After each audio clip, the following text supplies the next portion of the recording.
이데일리와 생명보험협회가 함께하는 해피에이지 뉴라이프 행복한 노후 만들기 두 번째 강연을 시작하겠습니다. 이번 강연은 100세 시대 행복한 노후를 위한 라이프 디자인이라는 주제로 박기출 강사님께서 맡아주시겠습니다.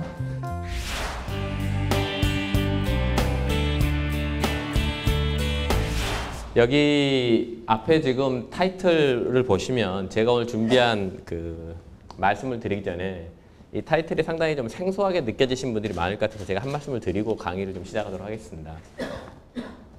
지금 여기 보면 라이프 디자인이라는 말이 있습니다. 라이프 디자인. 아마 여기 오늘 오신 분들의 대부분이 라이프 디자인이라는 이 말이 되게 생소하게 느껴지실 거예요.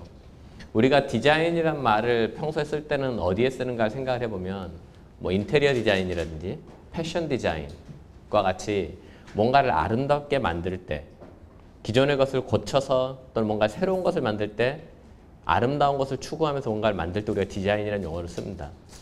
그런데 우리가 곰곰이 생각을 해보면 우리가 한평생을 살아가면서 한 개인으로서 우리가 궁극적으로 가장 아름답게 만들려고 노력을 해야 될 게 무엇일까를 곰곰이 생각해 보면 그게 결국 나의 삶, 나의 인생이 아니겠느냐 이런 생각을 하실 수가 있어요. 그러지 않습니까? 여기 계신 분들 전부 다 궁극적으로 본인의 인생을 가장 아름답게 만들기 위해서 매우 노력하신 분들이고 그래서 그런 의미에서 뭔가 그래도 한마디라도 도움이 되는 말을 들을 수 있지 않을까라는 기대나 희망을 가지고 이 자리에 오셨을 것 같아요. 근데 이제 그렇게 생각을 해보시면 아, 이 라이프 디자인이라는 이 표현이 말이 되는구나 라고 여러분이 생각을 하실 수 있을 겁니다. 우리네 인생을 아름답게 만드는 것 어떻게 하면 내 인생을 내가 아름답게 만들 수 있을까? 100세 시대. 이런 생각을 하시면서 아, 이 라이프 디자인이란 말이 그런 맥락에서 나온 표현이겠구나 라고 생각을 하시고 좀 봐주시면 좋을 것 같습니다. 그런데 이제 제가 오늘 좀 준비한 말씀을 드리기 전에 먼저 좀 딱딱한 말씀을 먼저 드리고 그 다음에 제 강의를 좀 시작을 하겠습니다.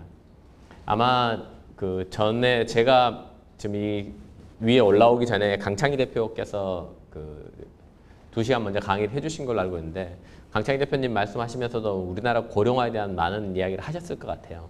그런데 이제 제가 그거를 좀 일목요연하게 보시기 편하도록 표로 하나 정리를 해왔습니다. 여기 보시면은 지금 아랫단에 1960이라는 숫자가 있고 그 다음에 막대 그래프가 하나 그려져 있는데 이게 1960년 그 당시에 대한민국 인구 구조를 나타낸 겁니다. 그래서 각 그 연령대별로 우리나라 전체 인구에서 차지하는 비율이 얼마나 됐는가를 나타내고 있는데 제일 아래쪽에 있는 42.3이라는 숫자는 그 당시 전체 인구에서 15세 미만 인구가 차지하던 비율이고요. 54.8은 15세부터 64세까지 그리고 제일 위에 있는 2.9라는 거는 65세 이상 인구가 차지하는 비율입니다. 다시 말하면 1960년에는 우리나라 전체 인구에서 65세 이상 되는 분은 거의 없었고 전체 인구의 3%가 안 됐기 때문에 거의 없었고 대부분 젊은 분들이 우리나라 전체 인구를 구성하고 있었다는 것이죠. 그런데 이게 1960년부터 2060년까지 100년에 걸쳐서 이런 식으로 변화해 나갑니다. 여러분들 2060년을 한번 보세요. 2060년을 보면 1960년과 그래프가 정반대되는 모양이라는 걸 쉽게 아실 수 있습니다. 이때가 되면 우리나라 전체 인구에서 15세 미만 인구는 약 10% 수준밖에 되지 않습니다. 그리고 지금 15세부터 64세까지가 약 50%, 그리고 65세 이상 인구가 전체의 약 40%에 이르게 됩니다. 여러분들 아마 그 주위에 있는 분들과 일상생활에서 말씀 나누실 때 요즘 뭐 낮에, 평일 낮에 지하철 타거나 그 다음에 버스 타면은 나이 드신 분밖에 없다라든지 또는 주말에 등산하러 가면 등산하러 나오신 분들 또는 한강변 따라서 운동하러 나가시면 운동하러 나온 분 중에 나이 든 분이 정말 많다 이런 이야기를 굉장히 많이 하실 거예요. 실제로 시내 요즘 뭐 던킨도너스나 맥도날드, 버거킹 이런 데 가보시면 한 20년 전에는 우리가 여름에 더우면 다 은행 가서 앉아있다 그러지 않습니까? 요즘은 은행 가서 앉아있을 수가 없어요. 그래서 그분들이 다 어디에 오시냐면 던킨도너스나 맥도날드나 버거킹 같은 데 오십니다. 그래서 낮에, 평일 낮에 뭐 이 사대문 안에 주로 직장인들이 많이 다니는 카페 가보면 점심시간 딱 반짝 1시간만 직장인들이 붐비고 그 이외의 시간에는 대부분 연세 지긋하신 분들이 커피 한 잔 시켜놓고 하루 종일 앉아 계시다 가는 걸 쉽게 발견할 수 있어요. 그런데 그게 지금 2015년입니다. 2010년과 2020년의 사이. 현재 2015년에 우리나라의 65세 이상 되는 인구가 11%랑 15%의 중간쯤, 약 13%쯤 됩니다. 우리나라 전체 인구에서 65세 이상 되는 분이 현재 약 13%밖에 되지 않는데 우리가 일상생활에서는 나이 드신 분이 정말 많다 이렇게 느끼거든요. 그런데 앞으로 35년 또는 45년이 지나면 그 비율이 40%가 됩니다. 40%. 전체 인구에. 그러면 그 사회가 어떤 모습일까 여러분들이 한번 상상을 한번 해보십시오. 지금도 주말에 북한산 가거나 관악산 가면 연세 지긋한 분들이 굉장히 많은데 전체 인구의 40%가 65세 이상이 되는 앞으로 30년 또는 40년 뒤에 한국은 어떤 모습일까? 서울은 어떤 모습일까? 한번 상상을 한번 해보십시오. 여기 지금 앉아 계신 분들 중에 연령대가 되게 다양한 분들이 많이 보이십니다. 젊은 분도 보이시고 또 연세가 지긋하신 분도 보이고 하는데 만약에 지금 본인의 나이가 40이라고 좀 가정을 한번 해보죠. 올해 나이가. 그러면 앞으로 30년 지나면 70이 됩니다. 30년 지나면 2045년이죠. 이쯤 어디 될 거예요. 그래서 본인이 70이 돼서 65세 이상 되는 인구 중에서 가장 그래도 좀 건강하고 중심 세대가 된다. 고령층 중에서 내가 중심 세대라고 할 때 본인이 속해 있는 그 그룹의 인구 비율이 대한민국 인구 중에 40% 된다.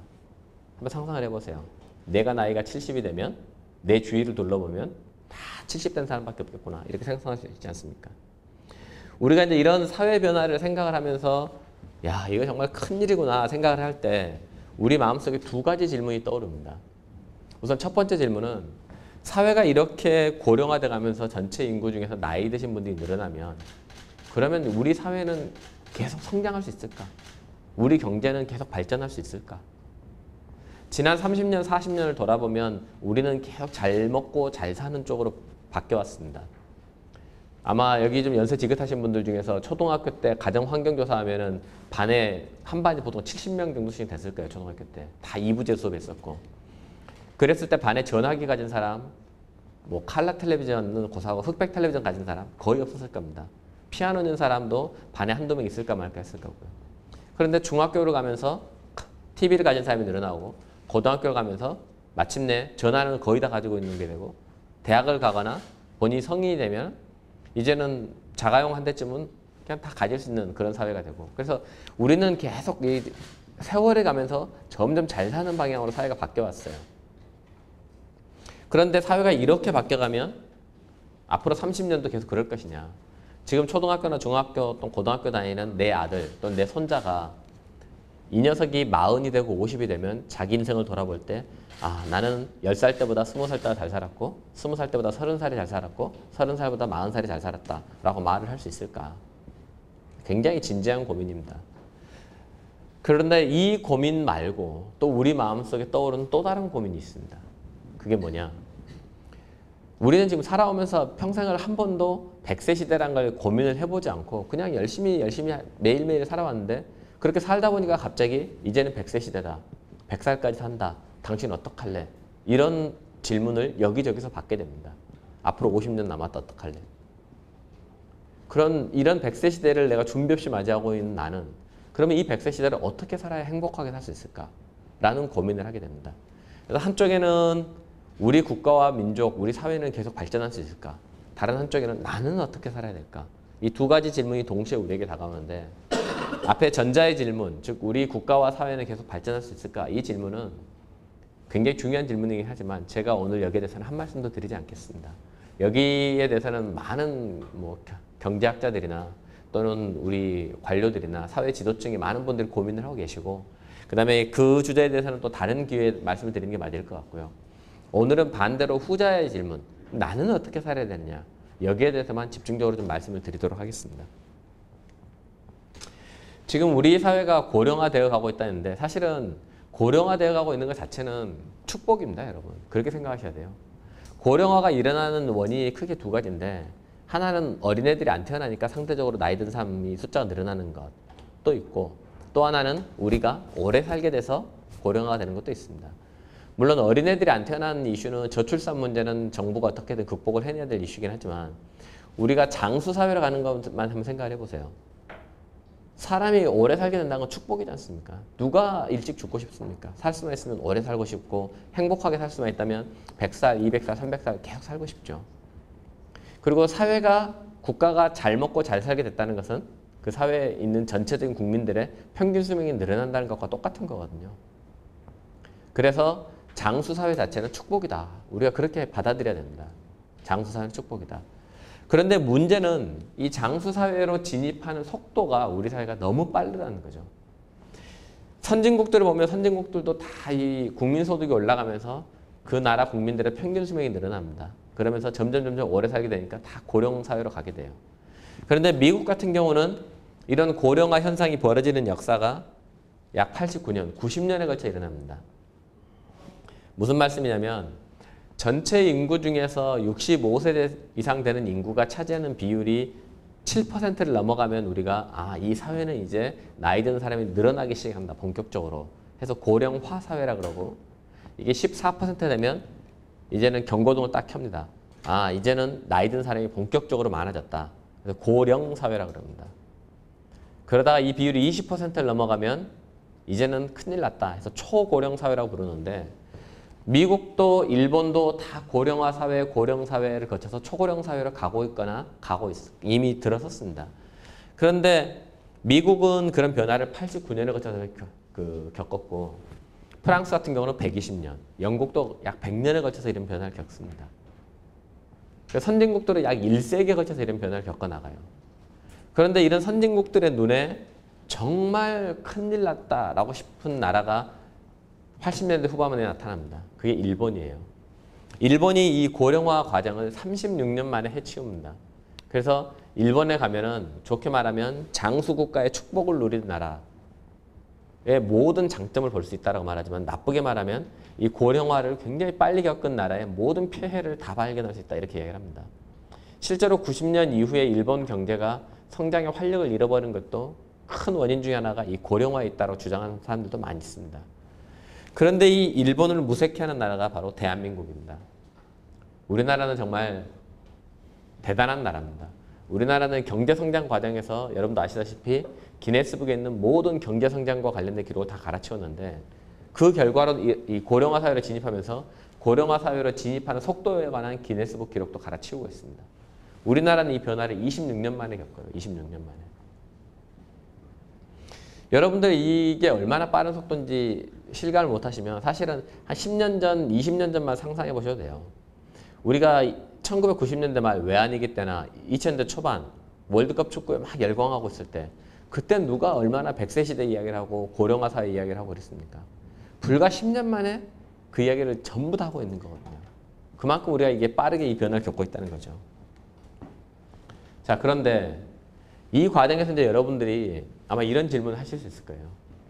장수가 축복이라는 것 저도 받아들이겠습니다. 그리고 저도 오래 살 것 같아요. 그런데 그러면 저는 어떻게 살아야 됩니까? 이런 질문을 여러분들 하실 수 있을 겁니다. 제가 그 질문에 대한 답이나 어떤 힌트를 드리기 전에 제가 먼저 여러분들께 좀 이 딱딱한 분위기도 깰 겸 해서 격이 없는 질문을 좀 하나 던져보겠습니다.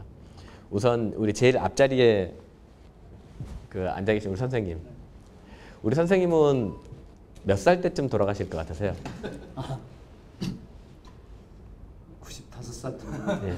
그냥 정답은 없습니다. 그냥 떠오르신 대로 말씀하시면 됩니다. 아버지가 90에 돌아가셨으니까 예. 한 5살 선장. 네, 선친보다 5살만 더 얹어서 95까지만 가시겠다. 우리 선생님, 사모님께서는 몇 살 때쯤 돌아가실 것 같으세요? 저는 80 정도. 80. 제가 조금 제 연세는 알 수가 없는데 겉으로 뵀을 때 좀 젊어 보이는 분께 한번 여쭤보겠습니다. 한 번도 나는 몇 살에 죽을까 생각을 안 해보셨을 것 같은데 몇 살 때쯤 돌아가실 것 같으세요? 80대 후반. 80대 후반. 제가 한 분만 더 여쭤볼게요. 좀 이렇게 젊어 보이는 여성분 계시면 한번 여쭤보고 싶은데 몇 살 때쯤 돌아가실 것 같으십니까? 85살. 85. 저한테 한번 물어봐 주세요라고 하는 분 혹시 계시나요? 여러분들 제가 아마 여기 계신 모든 분들께 마이크를 앞자리부터 쫙 뒤로 넘기면서 몇 살 때쯤 돌아가실 것 같으시냐면 말씀을 해보시라 그러면 가장 많이 나온 답이 80 또는 85, 뭐 90 이 정도 답이 제일 많이 나올 겁니다. 실제로 제가 이런 강의를 다양한 연령층을 대상으로 다양한 장소에서 하는데 그 강의를 뭐 서울에서 하건 제주에서 하건 그리고 강의 오신 분들이 평균적인 연령이 60대건 또는 20대 초반이건 사실은 정말 희한하게 대한민국에서 이 강의를 하면 다 80이라고 이야기를 합니다. 자, 그런데 여러분 다시 한번 생각을 한번 해보세요. 제가 몇 살 때쯤 돌아가실 것 같으세요? 라고 말했을 때 만약에 85이라는 숫자가 머리에 떠올랐다면 왜 내 머릿속에는 그 85라는 숫자가 떠올랐을까? 한번 상상을 한번 해보십시오. 생각을 한번 해보십시오. 85라는 숫자가 왜 떠올랐을까? 2 곱하기 2는 물어보면 4 하고 구구단을 외워서 답이 나옵니다. 근데 몇 살 때 죽을까? 하면 85. 이건 어디서 온 숫자일까요? 여러분들이 초등학교 다닐 때 혹시 1학년 때 배우셨습니까? 담임선생님이 너희들은 85에 죽을 거야. 외워. 그래서 85, 85 외우셨습니까? 아니면은 대학 입학 예비고사나 학력고사 또는 수학능력평가 시험을 볼 때 사람은 85에 죽는다. 외워야지 해서 85 외우셨습니까? 아니죠. 근데 왜 우리 머릿속에는 85이 딱 떠오를까요? 이유는 굉장히 간단합니다. 여러분들 생각하시면 다 이유를 말씀하실 수 있는데 아까 앞에 계신 선생님께서 돌아가신 연령이 있으니까 내가 죽을 나이는 그 연령에 맞춰서 생각을 하겠다라고 말씀을 하셨습니다. 우리는 다 그렇게 생각하는 거죠. 우리가 어렸을 때부터 쭉 커오면서 우리 할아버지, 아버지, 어머니 돌아가신 나이를 보고 또 어른이 된 다음에 문상을 다니면서 문상을 갔을 때 거기 망자 연세를 보면서 아, 사람 한 85쯤 죽겠구나 이렇게 생각을 하는 겁니다. 그래서 우리도 모르게 나도 85에 죽겠거니 이렇게 믿는 거거든요. 근데 제가 오늘 드리고 싶은 말씀은 뭐냐면 첫 번째로 그 85이라는 숫자가 근거가 없는 숫자니 일단 그 숫자를 좀 지우십시오 하는 겁니다.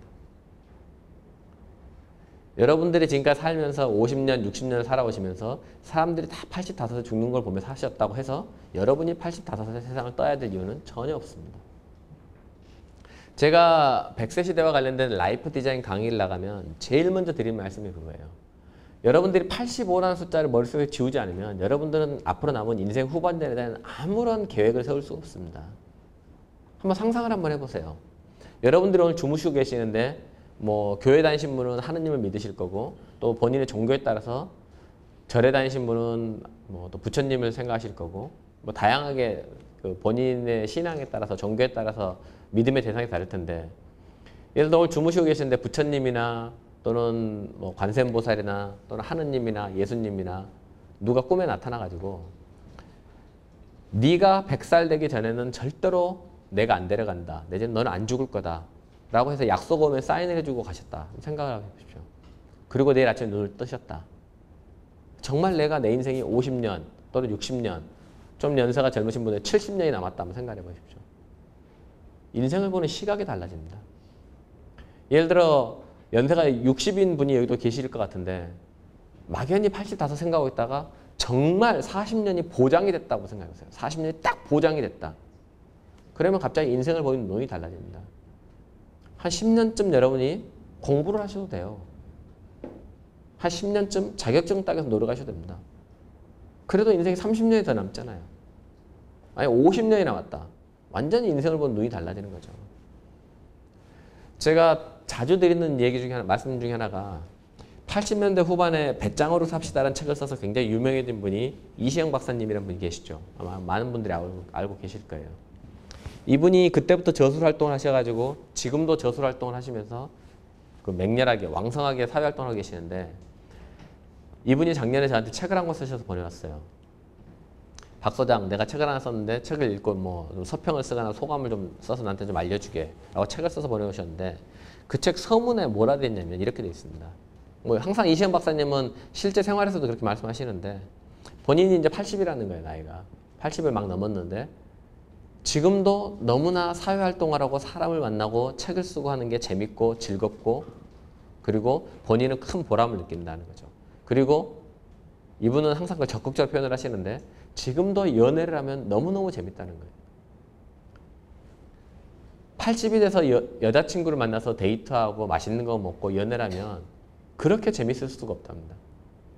20살 때 연애랑 80살 때 연애가 엄청나게 다를 것 같은데 뭐 좀 나이가 들어서 육신이 젊지 않으니 약간 다른 점이 있겠지만 본질적으로 똑같다는 거예요. 사람이 연애하는 마음, 연애할 때 즐거움은 똑같다는 거예요.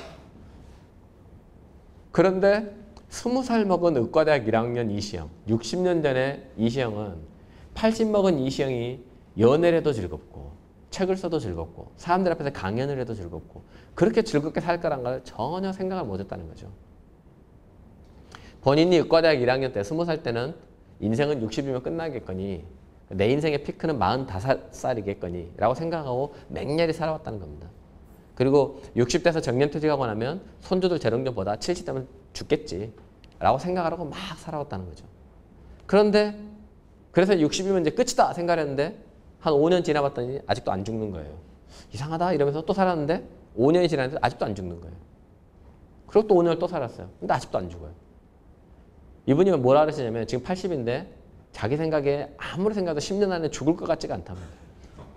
물론 사람의 목숨은 하늘에 달려있으니까 모르죠. 모르는데 본인의 건강 상태를 볼 때 뭐 지금 그렇다고 80인데 20살 먹은 친구들이랑 막 공차고 축구하고 이런 정도라는 건 아니죠. 우리가 생활 건강을 유지하고 있다는 겁니다. 근데 이런 생활 건강을 유지하고 맛있는 거 먹으면 아직도 즐겁고 이런 걸 볼 때 10년 안에 죽을 것 같지가 않다는 거예요. 그래서 이분이 뭐라 그러시냐면 그 책에서 20살 먹은 의과대학 1학년이 80 먹은 이시영이가 이렇게 연애를 해도 즐겁고 다른 걸 해도 다 즐겁게 산다는 걸 알았다면 그리고 90까지 100살까지 그렇게 살 가능성이 높다는 걸 알았다면 지난 60년을 완전히 자기는 다르게 살았을 거라는 거예요. 자기는 20살 때 사람은 60명 땡이다. 인생 60 그걸로 끝 생각하고 살아왔지 인생이 80을 넘어 100까지 간다는 생각을 한 번도 해본 적이 없다는 거예요. 그게 바로 이겁니다. 우리 머릿속에 그냥 75세가 종착점이다 생각하고 맹렬히 살아오다가 안 죽는 거죠. 80이 돼도 안 죽고 90이 돼도 안 죽고 100이 돼도 안 죽고. 그러면 이 시기가 뭡니까? 이 시기는 완전히 인생이 낭비되는 겁니다. 죽을까? 안 죽고. 죽을까? 안 죽고. 근데 만약에 50에서 내가 앞으로 50년간 산다 라고 생각을 하고 50년을 내가 어떻게 살아야 될까 미리 고민을 하고 마치 우리가 10대 초반이나 후반에 사춘기를 겪으면서 내가 20대, 30대, 40대는 어떻게 살아야 될까 막 고민하듯이 40대, 50대 이 시기에 남아있는 50년, 60년은 내가 어떻게 살아야 될까 맹렬히 고민을 해서 어떤 플랜을, 계획을 가지고 살아간다면 그러면은 50년을 그냥 하루하루 살듯이 1년, 1년, 1년, 1년 이렇게 살지는 않을 거라는 거죠. 그래서 제가 오늘 이 자리에서 여러분께 드리고 싶은 가장 중요한 말씀은 여러분 머릿속에 있는 막연하게 들어와 있는 이 85라는 숫자를 무조건 버리셔야 된다는 거예요. 그리고 100 또는 120을 넣으셔야 됩니다. 우리 제일 앞자리에 계신 선생님 선친께서 한 90쯤 세상을 뜨셨다. 그러면 거기에 30으로 얹으셔야 됩니다. 그래서 머릿속에 120을 넣으셔야 됩니다. 제가 거짓말을 하는 게 아니라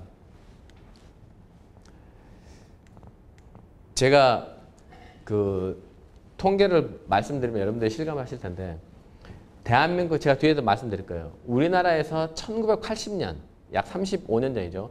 1980년 우리나라 남자의 평균 수명이 60세였습니다. 지금은 70세 후반입니다. 그래서 지난 30년간 대한민국 국민들의 평균 수명이 늘어난 속도를 보면 1년에 5개월씩 늘어납니다. 1년에 5개월씩. 쉽게 말하면 2년이 갈 때마다 우리나라 사람들은 1년씩 더 사는 거예요. 앞으로 30년이 지나면 지금보다 평균 수명이 과거 추세대로 가면 15년 더 늘어날 겁니다. 그래서 선친이 90에 세상 뜨셨으면 정말 30으로 얹으시는 게 계산이 맞는 거예요. 5을 얹는 게 아닙니다. 30을 얹으셔야 되는 거예요. 그래서 머릿속에 120이 들어와 있어야 돼요. 상상이 안 되시죠? 120, 100살 먹은 사람도 본 적이 없는데 이거 한번 보십시오. 여러분들 대한민국에서 100살 넘은 사람 몇 명이나 있을까요? 100살 먹은 사람 본 적이 별로 없으시잖아요. 몇 명이나 있을까요? 아마 여기 계신 분들 다 이게 또 그 똑똑하신 분들이라 저게 숫자가 적으면 저 사람이 물어보지도 않을 거고 저렇게 물어보는 거 보니까 숫자가 클 거야 생각하시면서 짐작들 하실 겁니다. 한 몇 명이나 될까 한번 말씀 한번 해보십시오. 100명 나왔습니다. 100명보다 큽니다. 10,000명 나왔습니다. 3만 명. 아, 여기 계신 분들 정말 배포가 대단하신 분들이네요. 보통 제가 100명보다 큽니다 그러면 150명? 제가 150보다 큽니다 그러면 160명? 보통 이러시는데 100보다 크다니까 바로 만으로 넘어가는 대단하신 분들입니다. 현재 한국의 100세 이상 인구가 약 16,000명 정도입니다. 16,000명. 여러분들 한번 생각을 해보세요. 우리나라가 얼마나 빨리 변하고 있냐면 한 10년 또는 15년 전만 하더라도 매년 1월 1일 되면 TV에서 신년 프로를 할 때 뭐 100살 먹은 할머니가 세배 받는 장면 보여주거나 또 우리가 선거가 있으면 투표할 때 100살 먹은 할머니가 손주도 손잡고 가서 투표장 가는 거 보여주거나 항상 그랬었거든요. 그게 단골 장면이었습니다. 근데 언제부턴가 그게 잘 안 나오기 시작합니다. 여러분들 한번 생각해 보세요. 물론 어느 방송에서는 나오겠죠. 그런데 10년 전, 15년 전에는 모든 방송, KBS, MBC, SBS 모든 방송에 이게 다 나왔었어요. 105살 먹은 할머니가 증손자, 고손자들의 세배를 받고 있습니다라는 게 맨날 나왔는데 한 10년 사이에 이제 TV에 그게 잘 안 나옵니다. 여러분들은 미처 의식을 못했겠지만 왜 그렇게 됐느냐? 100살 먹은 사람이 너무 많아졌어요. 이제는. 너무 많아졌습니다. 여러분들 잘 못 들어보셨을지도 모르는데 백세인 연구라는 게 있습니다. 백세인 연구. 이 백세인 연구라는 게 뭐냐면 만 100살을 넘어간 사람들을 추적조사를 해서 이 사람들이 왜 오래 살까를 밝혀보는 연구인데 우리나라에서 백세인 연구로 제일 권위 있는 분이 서울대학교의 한경애 교수님입니다. 이분이 2년 전에 백세인 연구 결과를 발표하는 자리를 한번 가졌었는데 그 자리에서 대한민국 최고 전문가들이 모였어요. 근데 이 한경애 교수님이 발표를 하기 전에 나이 드신 노인분들 사진을 한 100장을 쫙 보여줬습니다. 슬라이드로. 서울에 계신 분, 시골에 계신 분 뭐 다 보여줬어요. 그래놓고 대한민국 최고 전문가들에게 방금 제가 보여드린 이 사진 100장의 공통점이 뭘까요? 맞춰보세요 라고 질문을 던졌습니다. 근데 공통점은 다 100살이 넘는다는 거였습니다. 만 100살이. 근데 아무도 못 맞췄습니다. 정말로. 왜 그러느냐? 이유 첫째, 넘버원 이유가 거기 있는 분들의 나이가, 겉보기 나이가 80을 넘는 분이 한 분도 안 계세요. 100살이 넘는다는 이야기를 듣고 사진 다시 봐도 믿어지지가 않습니다. 이분 나이가 몇 살일까요? 물어보면 아무리 많이 찍어도 80입니다. 두 번째로 그분들의 생활상을 쭉 보여주는데 뭐 시골에 계신 분들은 혹시 여러분들 영화 니마 그강을 건너지 마 보신 분 계십니까? 시골에 나이 드신 분들 두 분만 사시잖아요. 근데 그 영화에서도 할아버지 나이가 거의 100이 다 됐습니다. 96, 98인가 이러고 할머니도 90을 넘었는데 그 영화에서도 나타나지만 이 할아버지가 장작패입니다. 눈 오면 마당 쓸고 100살 넘은 할아버지가 그렇게 살아요. 지게를 메고 산에 올라가서 나무 캐가지고 들고 가서 마른 나무 만들어서 장작 만들어서 군불 때 생활하고 소 끌고 다니면서 여물 먹이고 그 다음에 밭 다 갑니다. 할머니는 심지어 물질도 합니다. 젊었을 때는 30m에 들어가서 물고기를 잡았는데 이제는 30m를 못 들어간다. 그러나 3m는 들어가서 내가 아직도 굴은 딴다. 그래서 굴 따가지고 그거 반찬해서 먹습니다. 서울에서 100살 넘은 분들을 경로당 가서 다 고스톱 치고 하루 종일 사는데 같이 고스톱 치는 할아버지들이 이분이 100살 넘은 줄 절대 모릅니다. 왜 모르느냐? 대한민국 경로당에 가면 여러분들 두 개를 먼저 딱 까야 된다랍니다. 민증을 까야 되고 고향을 까야 된답니다. 어디 출신이냐? 전라도냐, 경상도냐, 서울이냐, 충청도냐, 고향을 딱 까야 되고 나이가 몇 살이냐, 무슨 띠냐. 그래야지 이게 서열이 정해지거든요. 근데 그게 82인 사람, 85인 사람은 무슨 띠냐 물어봐서 3살 위니까 형, 3살 나니까 동생 이러는데 100살 넘은 사람은 나이를 민증을 못 갑니다. 그 경로당 안에서도 100살이 넘었다 그래버리면 왕따가 됩니다. 노친네랑 놀기 싫다. 우리 젊은 사람들끼리 놀자 해서 80대가 자기들끼리 논다는 거예요. 근데 다행히 이분들은 겉보기 나이가 젊어 보이잖아요. 그래서 몇 살이냐 그러면 아 형씨는 몇 살이요? 원숭이 띠고 아 뭐 나도 원숭이 띠인데 우리 뭐 같이 야다 놓고 가면 되겠네. 이러 넘어갑니다. 사실은 띠동갑이 2바퀴 돌아왔는데 그냥 같은 띠라고 그냥 가는 거예요. 그래서 이 경로당에서 하루 종일 고스톱 치는 분들이 이 사람이 100살 넘은 줄 모르고 그냥 80이겠거니 생각하고 갑니다. 사실 104살인데. 그러니까 여러분들이 그 백세인 연구 결과를 보면 이 숫자를 보고 와 하셨겠지만 더 놀라실 겁니다. 근데 여러분들이 그렇게 되실 거라는 거예요. 여러분들 그렇게 되십니다. 그럼 100살까지 살면 나는 어떻게 살아야 되느냐? 나는 어떻게 살아야 되냐? 100살까지 살면. 사는 건 좋은 것 같은데 일찍 안 죽는 건 좋은 일 같은데 나는 어떻게 살아야 될까?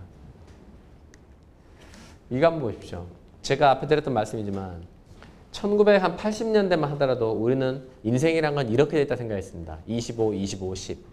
앞에 한 25년 정도 열심히 공부해서 뒤에 25년은 나가서 독립해가지고 자식들 키우고 월세에서 전세로, 전세에서 자기 집으로 25평에서 30평, 30평에서 40평, 집 평수 늘려가면서 그러다가 애들 결혼시키고 그리고 마지막 10년에는 손주들 재롱 보면서 사는 이런 게 인생이다 이렇게 생각을 했었습니다. 그때가 앞에 제가 말씀드렸듯이 남자의 평균 수명이 겨우 60대던 시대입니다. 그런데 지금 우리도 모르는 사이에 2000년대 들어서 인생이 사실은 그게 아니라 30, 30, 30이야. 이렇게 세상이 바뀌고 2010년 넘어가니까 이제는 아니야 30, 30, 40이야. 이렇게 이야기를 합니다. 저희가 작년, 재작년 한 2년에 걸쳐서 사실은 방금 같은 질문을 선진국들을 돌아다니면서 선진국에 있는 굉장히 많은 분들께 드렸습니다. 인생의 하이라이트가 어딜까요? 미국에 있는 분들, 영국, 스웨덴, 프랑스, 독일, 일본, 호주. 어떨 때는 그 질문을 하버드 대학교 교수님께 드리고 어떨 때는 우리로 치면은 뒷골목 포장마차라는 포장마차 주인에게 드리기도 하고 굉장히 다양한 계층의 분들에게 다양한 나라에서 질문을 드렸습니다. 인생의 하이라이트가 어딜까요? 그러면 이제 그 질문에 하버드 대학교 교수님은 굉장히 고상하고 유식하게 표현을 하시겠죠. 그리고 뒷골목에서 포장마차 하시는 분은 굉장히 진솔하고 소탈하게 소박하게 이야기하시겠죠. 그냥 직설적으로 툭 던지시겠죠. 근데 그 모든 분들이 던진 대답이 다 공통된 내용이 있다는 거죠. 그게 뭐냐면 이 선진국 국민들은 인생이라는 게 4시기로 이루어졌다 생각합니다. 4시기로 이루어졌다. 그래서 첫 번째 부모님의 도움을 받아서 세상 나갈 준비를 하고 학교 다니는 시기 그리고 자기 처자식 먹여 살리기 위해서 열심히 일하는 시기가 끝나고 나면 제3기 인생이라는 게 나타난다는 거예요. 제3기 인생. 이제는 생업에서 해방돼서 의무감에서 해방되는 시기. 내가 남의 눈치 보지 않고 살아도 되는 시기. 내가 내 방식대로, 내가 하고 싶은 대로, 내가 좋아하는 것을 하면서 사는 시기가 제3기 인생인데 이 제3기 인생이 나타난다는 거죠. 그리고 이 시기를 살고 나면 우리가 이제 인생을 마무리하는 제4기 인생. 그래서 인생이 이렇게 4시기로 이루어져 있고 인생의 하이라이트는 여기다 라고 선진국 사람들은 다 이야기를 합니다. 그래서 전부 다 뭐라 그러네요. 나는 빨리 그 시기가 왔으면 좋겠다. 내가 빨리 의무감에서 해방돼서 내 방식대로 내가 하고 싶은 대로 하면서 할 수 있는 시기가 빨리 왔으면 좋겠다. 내가 이 나이에 더 이상 남의 눈치 보겠느냐. 바로 그거잖아요. 젊었을 때는 동쪽으로 하고 싶어도 남의 눈치 때문에 서쪽으로 갈 수도 있고 빨간 옷 입고 싶은데 너무 튈까 봐 노란 옷 입을 수도 있고 그러잖아요. 빨간 원피스에다가 보라색 구두를 신고 싶어도 너무 튀는 게 아닐까 생각해서 못 입고 하던데 나이가 70대면 튀면 어때? 내가 남의 흉보 못해. 내가 입고 싶으니까 입는다. 신고 싶으니까 신는다. 이게 된다는 거죠. 즉 나이 든 사람만이 가질 수 있는 자신감이 있습니다. 여러분들 그걸 잘 모르시는데 굉장히 중요한 거거든요. 여러분들 내가 100살까지 살면 어떻게 살아야지 행복하게 살까? 나는 100살을 사는 것을 어떻게 준비해야 될까? 여러분들 책을 한번 읽어보십시오. 그러면 책에 다 이런 말이 나옵니다. 나이 드는 것을 담담히 수용하되 노화와 노년에 대한 고정관념을 거부하고 그 시기만의 아름다움과 가치를 발견하는 것. 뭐 이런 식으로 이렇게 살아야 잘 산다 이렇게 책에 나옵니다. 제가 이걸 굳이 2주를 다 읽었습니다. 제가 이 2주를 다 읽을 때 여러분들 앞에 제가 말씀드린 것처럼 가슴을 쾅 치고 머리가 벼락에 맞은 것처럼 깨달음이 오고 이러십니까? 아마 제가 읽을 때도 같이 따라 읽으셨을 텐데 2줄밖에 안 되는데 윗줄 읽고 아랫줄 읽기 시작하면 위에 뭐 읽었나 벌써 잊어버리셨겠죠. 그거 다 읽고 나면 뭔가 좋은 말인 것 같은데 생각이 안 난다. 저 2줄 딱 읽고 나서 눈을 감고 내가 뭐 읽었지 한번 외워보려 보십시오. 외워지십니까? 안 외워지십니다. 왜 그럴까요? 이유는 간단합니다. 이거는 도덕책에 나온 이야기입니다. 도덕책에 나온 이야기는 우리에게 울림이 없습니다. 내가 지금 100살까지 어떻게 살아야 될까 그걸 고민을 하고 있는데 도덕책에 나온 이야기 읽으면 뭐 답이 됩니까? 그냥 좋은 이야기, 좋은 사람이 좋은 이야기 써놓은 거 이걸 끝인 거죠. 제가 오늘 드리고 싶은 말씀은 이런 도덕책에 나온 얘기가 아니라 좀 다른 말씀을 좀 드리고 싶어요.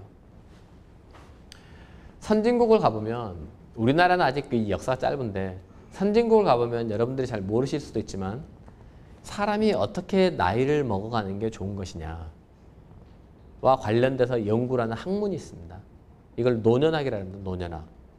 웰 에이징을 연구한 학문이 있는데 우리나라에서는 우리가 지금 70년대, 80년대 거치면서 잘 먹고 잘 사는데 우리 모든 관심이 가 있었기 때문에 법학, 의학, 공학 이런 실용적인 학문들에 대한 관심은 굉장히 많고 그 학문은 널리 알려졌습니다. 그런데 노년학 같은 학문은 사람들이 거의 관심도 없었고 알려지지도 않았죠. 사실 1970년대 우리나라 국민소득이 이제 막 $1,000, $2,000 넘어가고 $5,000 향해서 막 달려가고 있는데 어떻게 하면 우리가 100살까지 행복하게 살까? 뭐 이런 얘기 하면 사람들이 배부른 소리 하지 말라 그러죠. 이제 보릿고개를 정말 완전히 극복했느냐? 막 이런 게 목전의 과제로 나와 있는데 한 반에 70명씩 초등학교를 2부제로 돌려야 되는 그런 사회에서 그 학생들을 어떻게 가르칠까? 이것도 지금 바빠 죽겠는데 100살 먹은 노인이 어떻게 하면 행복하게 살까? 이런 걸 누가 연구하겠습니까? 그러나 선진국은 제가 앞에 말씀드렸듯이 이 고령화가 100년, 120년에 걸쳐 진전됐습니다. 그래서 이미 1900년대 초반부터 인생 후반전에 대한 연구를 굉장히 많이 해왔어요. 근데 제가 이제 이렇게 말씀드리면 많은 분들이 오해를 하십니다. 사람의 행복한 삶에 대한 연구, 그러면 그게 아침 TV 프로에 나와서 행복학 강사들이 행복이란 이런 겁니다라고 막 떠드는 그런 건가요? 라고 오해를 하시는데 제가 그런 오해도 풀어드릴 겸 노년학에 대해서 소개도 할 겸 노년학의 연구 결과 중에서 가장 유명한 연구 결과를 제가 하나를 좀 말씀을 드리겠습니다. 오늘 제가 말씀드리려는 주제하고도 다 있어서 소개를 하나 해드릴게요. 이거는 뭐 물리학이 뭐냐를 누가 물어보면 아인슈타인의 상대성 이론을 소개하면서 물리학은 이런 겁니다라고 말하거나 뭐 이런 거라고 여러분들이 이해를 하시면 될 거예요. 1920년대 후반에 미국에서 가장 유명한 노년학자들 몇 명이 모였습니다. 모여서 회의를 했어요. 회의 주제가 뭐였냐면 우리가 사람의 삶에 대해서 연구를 한다고 하는데 우리는 맨날 책만 들여다보고 있다 이거죠. 달을 연구한 사람은 망원경을 가지고 항상 달을 관찰합니다. 쥐나 다람쥐를 연구한 사람들은 쥐나 다람쥐를 가둬놓고 또는 야생의 상태에서 항상 관찰하고 심지어는 해부도 하죠. 또는 주사기로 약물도 주입해 봅니다. 반응이 어떤가 보려고. 실험을 하는 거예요. 그런데 우리는 사람의 삶에 대해서 연구를 하는데 실험도 안 하고 관찰도 안 하고 맨날 책만 들여다보고 있다 이거죠. 그래서 이 사람들이 이래서는 안 되겠다. 우리가 그래도 사람의 행복한 삶에 대해서 연구를 한다고 하면 사람을 봐야 되지 않느냐라고 생각을 해서 인류 역사상 가장 위대한 그리고 거대한 프로젝트를 시작을 합니다. 이게 뭐냐면 1930년대 초반에 미국 하버드 대학교를 졸업한 졸업생 270명을 평생에 걸쳐서 추적 조사를 해보기로 해요. 평생에 걸쳐서. 그래서 매년 이 사람들을 찾아갑니다. 하루 날을 잡아서.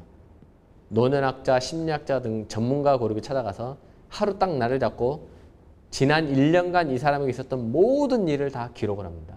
모든 일을 다 이야기를 해달라 그래서. 그리고 거기에 대해서 그 사람이 어떻게 느끼는지, 어떻게 평가하는지, 앞으로 인생에 대해서 어떻게 생각하고 있는지 계획, 낱낱이 기록을 합니다. 그리고 5년에 한 번씩 건강검진을 합니다. 그래서 이 사람들의 삶을 정말 평생에 걸쳐 추적조사를 합니다. 1930년대 초반에 시작한 연구가 언제 끝났냐면 이 사람들이 다 죽어 없어져야 끝나잖아요. 2006년에 끝납니다. 그래서 2006년에 연구 결과를 발표를 해요. 그러면서 연구하는 과정에서 연구하던 학자들도 1960년에서 70년 오면서 이 사람들도 늙어 죽습니다. 자기들도 늙어 죽을 거 아니에요. 그래서 이 연구를 제자들이 인수인계를 받습니다. 제자들이 인수인계 받아서 연구를 계속해요. 근데 이 연구의 목적이 뭐였냐면 여러분들 1960년대 서울대학교 졸업생 그러면 뭐 서울대 법대 졸업생 그러면 일단 기본적으로 이 사람은 출발선상이 다른 거잖아요. 1960년에 초등학교 졸업생하고 서울 법대 졸업생은 출발선이 다르지 않습니까? 훨씬 유리하게 출발하잖아요. 그래서 뭔가 이 사람은 그래도 행복하게 살 가능성이 높다 이렇게 생각할 겁니다. 우리나라에서. 1920년대 미국의 하버드 대학교 졸업생은 대공황 시대 1960년대 대한민국의 서울 법대 졸업생보다 훨씬 더 유리한 환경에서 출발합니다. 미국이라는 사회도 엄청난 학벌 사회입니다. 그 사회에서 하버드 대학교를 미국 대공황 시대에 졸업을 했다. 그러면은 누가 봐도 이 사람은 일단 기본적으로 행복하게 살 준비가 다 돼 있는 삶이에요. 사회적 지위, 돈, 수입, 모든 게 보장이 돼 있는 거죠. 어디 가나 인정받을 거고. 그래서 이 사람들을 평생에 걸쳐 추적해서 하면서 누가 진짜 행복하게 사는지, 하버드 대학교 졸업생은 정말 다 행복하게 사는지, 불행한 사람이 나오면 왜 불행한지 그걸 보자는 거거든요. 그래서 연구를 해봤더니 결론이 뭐냐. 270명 중에 90명은 아예 행복한 삶 근처에도 못 가고 예선 탈락입니다.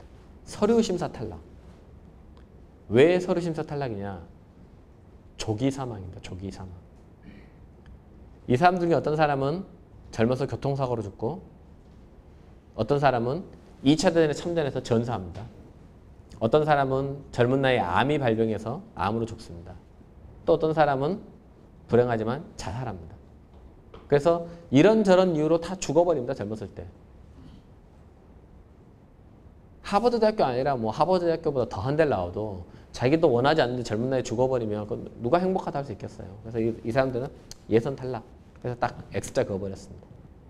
그래서 270명 중에 90명은 예선 탈락이고 이제 180명 남았잖아요. 이 180명을 이제 다 쫓아가서 보는데 이 180명 중에 어떤 사람은 이렇게 이야기를 합니다. 나이가 80이 돼서 지금 돌아보면 내 인생은 실패였다. 나는 기독교 신자이기 때문에 자살은 못한다. 내 신앙과 어긋나기 때문에. 그러나 나는 잠자리에 들 때마다 하느님께 기도한다. 제가 자고 있을 때 고통 없이 저를 거두어 주소서. 내일 아침 눈을 뜨지 않게 해주십시오. 그리고 아침에 눈을 뜨면 나는 밖에 나가는 게 싫다. 사람 만나는 것도 싫다. 그래서 커튼 쳐놓고 집에서 하루 종일 TV만 보면서 지낸다. 나는 사는 게 괴롭다. 라고 말합니다.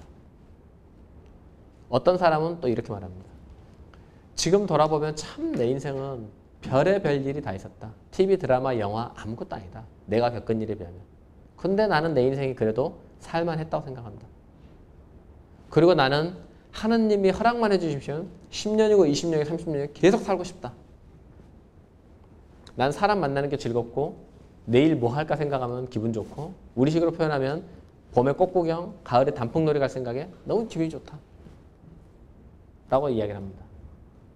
그런데 180명 중에 참 희한하게 나는 불행하다 라고 말하는 사람이 90명. 나는 행복하다고 말하는 사람이 90명입니다. 반반입니다. 반반. 참 희한하죠. 그러니까 하버드 대학교를 졸업한 사람 중에서 인생을 끝까지 살았더니 나는 참 행복하다고 말하는 사람이 전체 3분의 1밖에 안 된다는 거예요. 그 3분의 1은 불행하고. 그래서 이 사람들이 뭘 하느냐. 창고로 달려갑니다. 연구자들이 창고로 달려가서 이 사람들의 인생에 대한 모든 기록을 다 끄집어내가지고 전부 다 분석을 합니다. 도대체 어떤 사람이 왜 행복하게 늙어가고 생을 마무리하고 어떤 사람이 왜 불행하게 삶을 마무리할까? 원인을 밝혀보자. 그래서 이 미국의 노년학자들이 밝혀낸 게 이 7가지 이유입니다. 이 7가지 이유를 갖고 있는 사람은 행복하고 7가지가 없는 사람이 불행하다는 거예요. 그 7가지 중에서 우선 첫 번째 4개가 금연, 적절한 음주, 알맞은 체중, 규칙적인 운동. 다 건강과 관련된 겁니다. 일단 건강하셔야 돼요. 건강하셔야만이 행복할 수 있습니다. 혹시 여기서 아직도 담배를 피우고 계신 분이 계시면 50까지는 피우십시오. 뭐 어떡하겠습니까? 뭐 피우셔야 된다는데. 끊어보겠다는 생각을 안 해보신 적은 없으실 거예요. 근데 뭐 어떡하다 보면 그냥 피우고 계실 겁니까? 그러나 50이 넘어가면 무조건 끊으십시오. 담배는 끊으셔야 됩니다. 그리고 술은 본인이 원하시면 조금씩 드셔도 됩니다. 그러나 이거는 적절해야 됩니다. 적절. 폭음을 하시면 안 됩니다. 젊었을 때처럼 폭탄주 쫙 돌리면서 오늘 먹고 죽자! 라고 드시는 거는 이제는 하시면 안 됩니다. 그리고 체중 관리하셔야 되고 그 다음에 규칙적인 운동. 여러분들 지난 한 30년 동안 건강과 관련된 영양학자, 의학자, 운동생리학자 이분들의 모든 연구 결과가 공통적으로 지적하는 게 뭔지 아십니까? 나이가 80대면 예를 들어서 사람의 건강 상태를 3그룹으로 나눠본다 가정을 한번 해보십시오. 80이 됐을 때 건강한 그룹, A그룹, 그냥 보통, B그룹, 그 다음에 골골, 그래서 C그룹 이렇게 3그룹이 있다 가정을 하면 80에 골골한 이 골골 그룹에 있는 분이 안 되겠다. 내가 건강관리를 해야지 하고 운동을 시작하겠습니다. 운동을 열심히 하면 이 골골 그룹에 있던 분이 평균으로 다시 평균에서 A 그룹으로 올라올 수 있을까?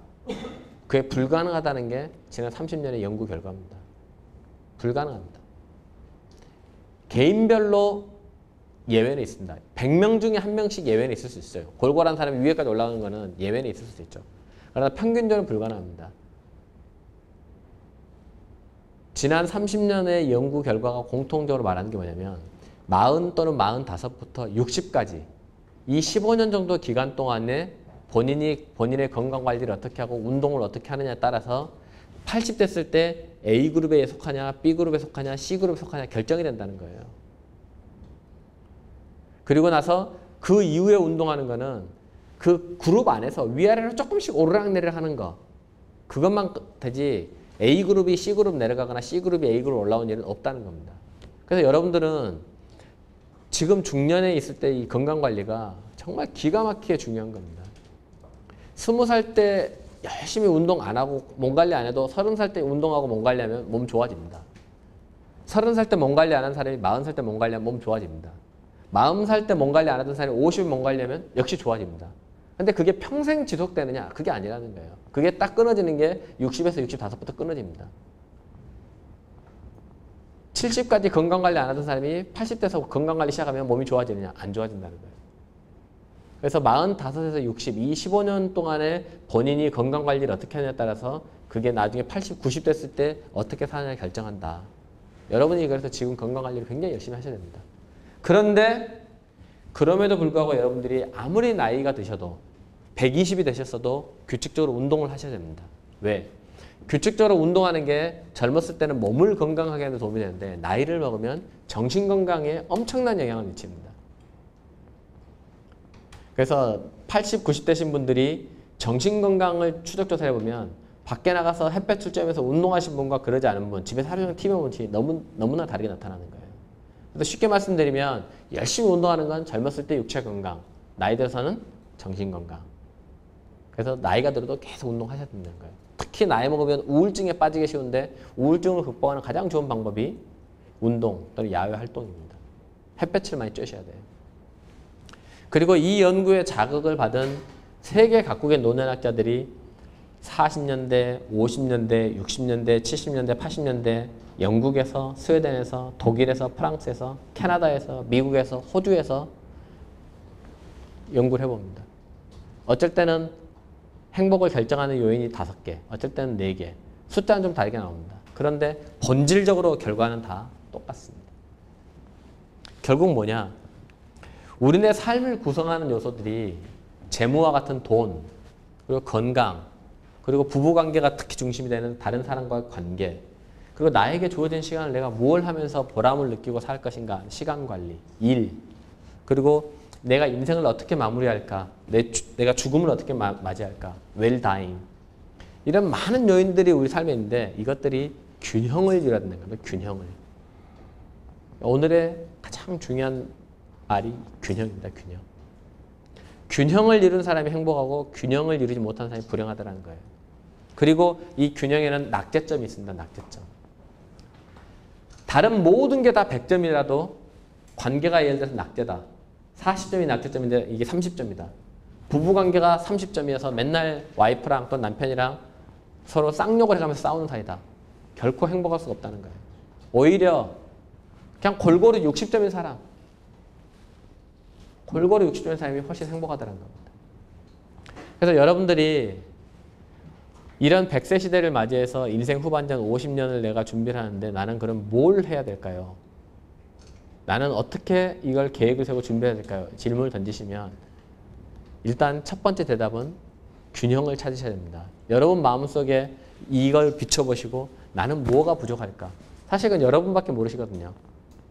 나에게 저거는 60점이다. 이건 50점이다. 이건 80점이다. 스스로 판단하실 수 있을 거예요. 그러면 내가 부족한 부분을 내가 어떻게 끌어올려서 균형을 맞출 수 있을까? 이걸 생각하셔야 되는 겁니다. 그 균형을 맞추는 방법을 반드시 누구랑 해야 되느냐? 와이프랑 또는 남편이랑 배우자랑 같이 고민하면서 같이 플랜을 만들어 가셔야 된다는 겁니다. 그래야만이 여러분들이 100세 시대를 행복하게 살 준비를 제대로 하고 계신가 라는 말씀을 드리고 오늘 제 짧은 강의를 마치겠습니다. 고맙습니다.